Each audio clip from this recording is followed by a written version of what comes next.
Lagos, 3 weeks before the wedding. The boutique smells of lavender and fresh silk. Golden light streams through wide windows, casting a soft glow on everything it touches. Amaka stands tall before a mirror, draped in an ivory lace gown, the edges kissed with coral embroidery. Her skin, deep, smooth, luminous, absorbs the light and reflects quiet power. In her hand is a wedding invitation, thick cardstock, embossed gold letters, elegant, minimal, bold.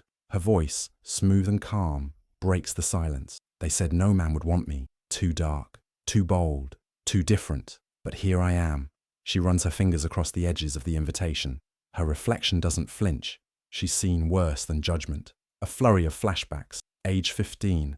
A family barbecue. Laughter. Plates of jollof rice. Her cousin Tola squints at her and says, "Why are you so black like this? You don't even look like the rest of us." Everyone laughs. Aunt Nkechi adds, "Your mother let you play too much under the sun." Secondary school. In the hallway, a boy she liked says to his friend, loud enough for her to hear, "She's fine but too black, like charcoal." They both snicker. At home, age 17. Her mother stands over her while she sits in a towel.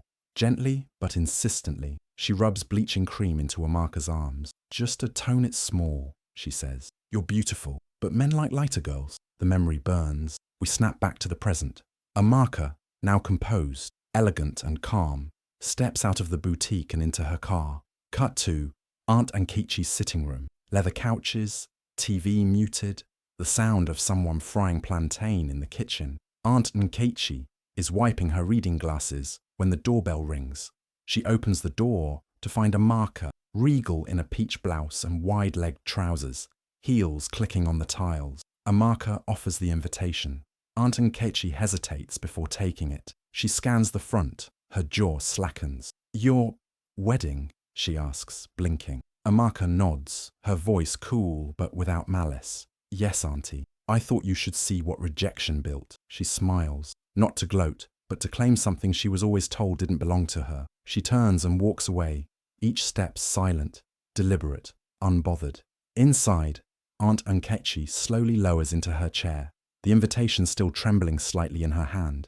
The camera lingers on the gold-embossed name, Amaka and Marcus. You are invited. The screen fades to black. The story begins. Enugu, early 2000s. From the moment Amaka could understand words, her skin was the first thing people spoke about, and not with admiration. At family gatherings, women would pinch her cheeks and say things like, "Ah, Amaka, you're growing, oh, but that skin, yeah."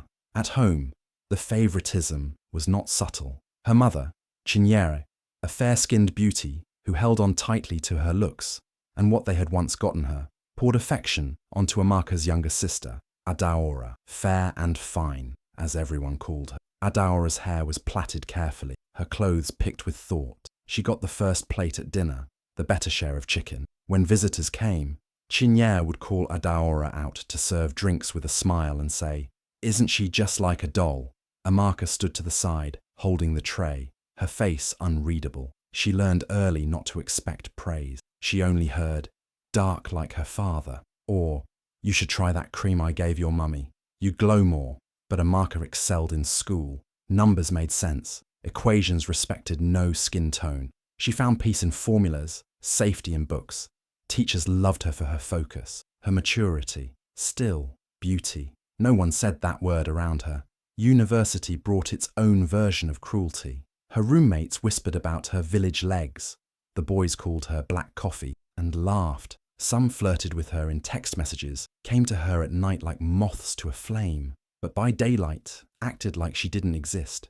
One even told her, "You're smart, I respect you, but you're not the type a man marries. Too dark, too serious." That one stung, but it also lit a fire. Amaka learned to be quiet but watchful. She stopped trying to please, started planning her escape. Finance became her mission. She poured herself into it. Internships, certificates, long nights in the library. She knew success was the only language people couldn't ignore. She graduated top of her class.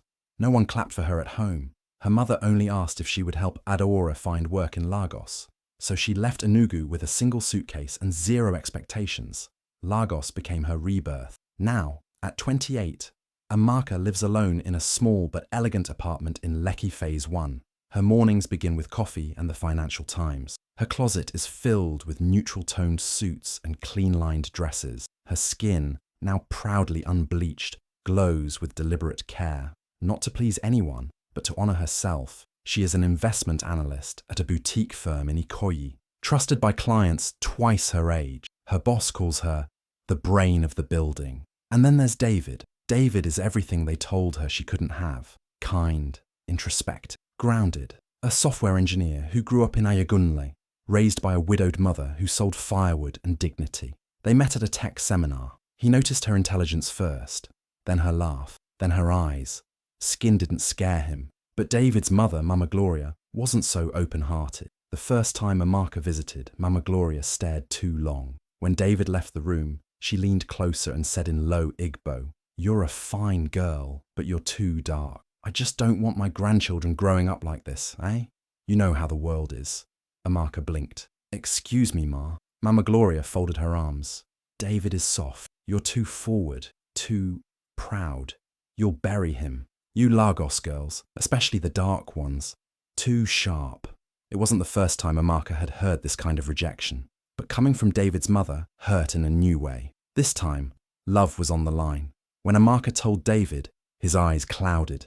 He apologized, held her hand, promised to stand by her, but she saw the tension settle into his shoulders, the pressure of being caught between love and blood. Still, he stayed. He proposed on her 28th birthday, at a small dinner in her living room, just the two of them. No fireworks, no camera crew, just truth. She said yes, not because of the ring, but because this man saw her, not in spite of her shade, but because of it. But she also knew not everyone would clap when she walked down the aisle, and that would be part of the victory, especially for those who once called her a shadow.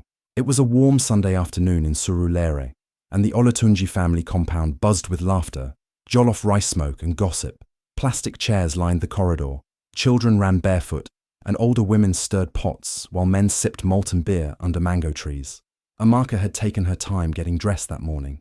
The yellow dress she wore hugged her frame with elegance, the colour kissing her skin in all the right ways. Her makeup was soft, her confidence full. She had told herself, this will be the day they finally see me, as a woman their son loves, not a mistake in melanin. David had held her hand on the way, smiled gently at stoplights. "They'll come around," he had whispered. "Just be you." As they entered the living room, the conversations paused. Mama Gloria sat in the middle, like a queen in judgment, flanked by two aunties and an uncle Amaka hadn't met before. All eyes turned to her. For a split second, silence, then a whisper. "That's the fiancé?" Someone cleared their throat. David spoke up. "Mummy, this is Amaka." Mama Gloria didn't stand. She didn't smile. Her eyes scanned Amaka from head to toe, pausing at her neck, her arms, her hands. Then, in a voice just loud enough for everyone to hear, she said, "She's beautiful, but not for my son." The air went still.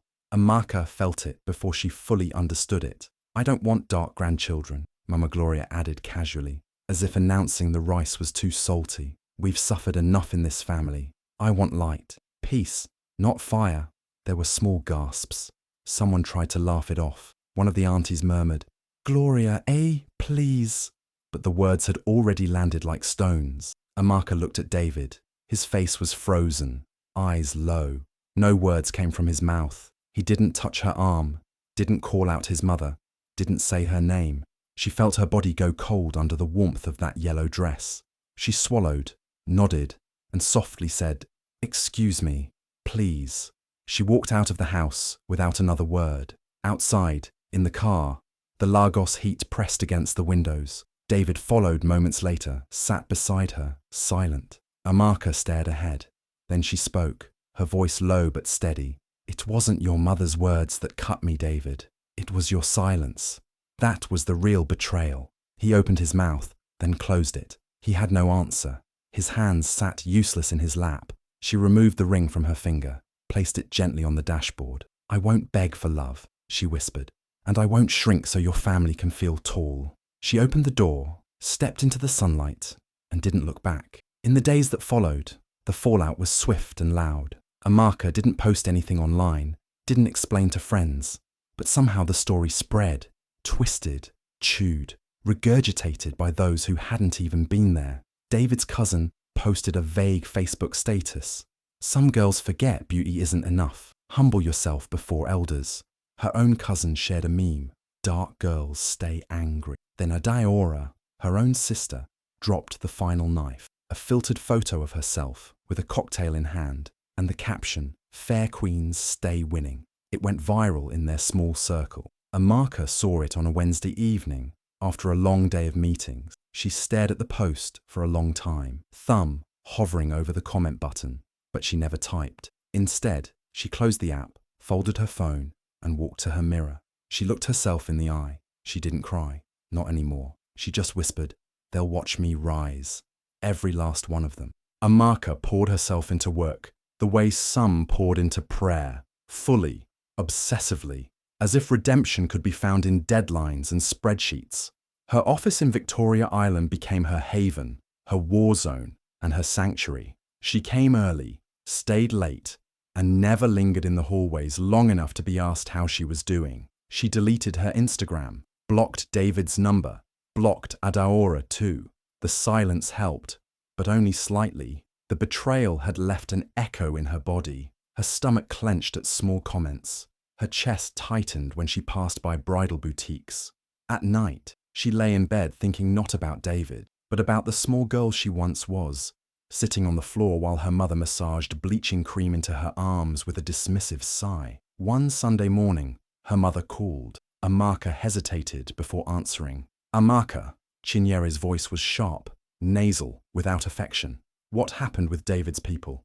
Amaka remained silent. "Did you even wear something flattering? You know yellow can be tricky on dark skin. Next time, bleach small before meeting in-laws, just to soften the tone. You want to intimidate them with all that black." The words were a gut punch. No pity, no warmth, just critique. As always, Amaka hung up, quietly, gently. Then she sat on her bathroom floor and sobbed like a child, with her arms wrapped around her knees and her head against the cold tiles. She didn't cry for David. She cried because her mother had never once told her she was beautiful. That week, everything felt heavier. She barely spoke at meetings, laughed less, smiled only out of obligation. Then came Marcus Grant. He was in Lagos on a 6-month tech investment partnership, visiting from Boston. Tall, biracial, with an easy smile and a sharp mind. At first, Amaka dismissed him. Another foreigner here to discover Africa. But then he sat in on her presentation and stayed behind after everyone had left. "That was the most precise financial analysis I've seen all year," he said, smiling gently. She blinked. "Thank you." "No, seriously. You made sense of numbers like they were poetry." She looked at him, suspicious. He chuckled. "I know that face. You're wondering what I want. A little. I want to work with you, build something real. You're sharp, Amaka. Let me learn from you." Something about the way he said her name caught her off guard, like it was silk, not an apology, not a warning, just her name. Weeks passed. They worked together on a green tech proposal. They met over coffee, shared ideas, exchanged long articles. He asked questions, not just about finance, but about her thoughts on colorism, on Lagos, on family. He listened, and when she spoke, he didn't flinch. She found herself laughing again, lightly, slowly. One evening, after a meeting ran late, he walked her to her car. "I think you're beautiful," he said simply, as if announcing the weather. "And I don't mean in spite of your skin. I mean because of it." Amaka froze. "You shouldn't say that just to make me feel better." "I'm not," he replied. "I've always seen beauty in depth, not erasure." She didn't respond. Not that day. Over time, Marcus became a quiet presence in her life. Not loud, not pressing, just consistent. He asked her about her past. She shared small pieces. When she told him what David's mother had said, he didn't rush to outrage. He looked her in the eye and said, "She didn't see you, but I do." Still, Amaka hesitated. What if he changed? What if he loved her in secret but feared judgment in public? Then one night they went to a company gala. Amaka wore a dark emerald gown that complemented her skin like royalty. Marcus held her hand the entire evening, introduced her to partners from London and Boston as the most brilliant mind I've ever worked with and the woman I'm in love with. Later that night, he kissed her, softly, reverently, like he was afraid to damage something precious. Amaka allowed herself to feel it, to believe, just a little. but old ghosts lingered. One morning, David sent her an email, long, rambling, apologetic. He said he had been wrong, that he had spoken to his mother, that she wanted to meet and apologize too. She said she had no right, the email read. She regrets it all. Amaka stared at the screen for a long time. Then she whispered to herself, the apology doesn't change the fact that I was never defended when it mattered. She deleted the email. A few weeks later, Marcus asked her to take a walk after dinner. They strolled under street lamps in Lekki, the quiet hum of evening around them. He stopped, took her hands, and looked her in the eyes. I know you've been loved poorly. I see the hesitation in your smile, the pause before you reach back. Amaka swallowed hard. I don't want to fix your scars, Amaka, he said gently. I want to build a future where no one gets to call them ugly. He pulled a small box from his coat, opened it. I love you. Word travels like wildfire in Lagos, especially when it's sweet and scandalous. She's marrying a white man? No, American. But he's rich. Dark Amaka, the one whose mother used to hide her in photos. Same one. I heard the ring alone costs millions. Phones buzzed. Old classmates dug up university photos. Aunt Nkechi, who once said Amaka's skin was a family embarrassment, suddenly found religion in flattery. Oh, I always knew she had potential, Nkechi told the women at her church. So brilliant, that one. Always carried herself like a queen. Adaora posted a passive caption with a selfie. When your sister finds a man from abroad before you. God, when? She deleted it an hour later, then called Amaka. Twice. Even Chinyere, their mother, called in a syrupy tone Amaka barely recognized. Amaka, my daughter, she said, as if rehearsed. I was just telling my friend, and that's my child, my first fruit. Please don't forget us on your big day-o. Your father's people will want to come, and you know your cousins in Abba. Amaka listened in silence. When the call ended, she leaned back on her velvet couch, took a deep breath, and smiled. She printed only a handful of invitations, each one embossed in gold foil, wrapped in velvet sleeves. Exclusive, deliberate. She didn't send them by mail, she delivered them herself. The first visit was to Adaora's salon in Lekki. Adaora was styling a customer when Amaka entered, dressed in a crisp ivory suit that clung like it was tailored by hand. Her skin glowed, untouched by bleach. Her hair was in a low bun. Her heels echoed across the tiles. Adaora's hands froze mid-braid. Ama, wow, you look different? Amaka asked calmly. Or just how I was always meant to look? Adaora laughed nervously. No, you look good. Really. I was just saying the other day that Amaka reached into her clutch and pulled out the invitation. Thought you'd want this. Adaora stared at it, speechless. Amaka's smile was quiet. Maybe post this one too. Hashtags work better when you're actually invited. And she turned and walked out, leaving silence behind her. Next was Aunt Nkechi's house in Surulere, the same sitting room, where at 15, she'd been told she looked burnt like leftover plantain. Nkechi opened the door, blinking. Amaka, you didn't call first. Amaka handed her the invite. I thought you'd want to witness what rejection can build. Nkechi looked like she might cry. I was foolish. You've always been stunning. We just didn't understand. I know, Amaka said softly. You still don't. And she walked away. The final visit was David's family home. She didn't go inside. She knocked. David's younger sister opened the door and froze. Amaka handed the envelope with a calm nod. For your mother. David's mother would later read the invitation 3 times, whisper to no one in particular.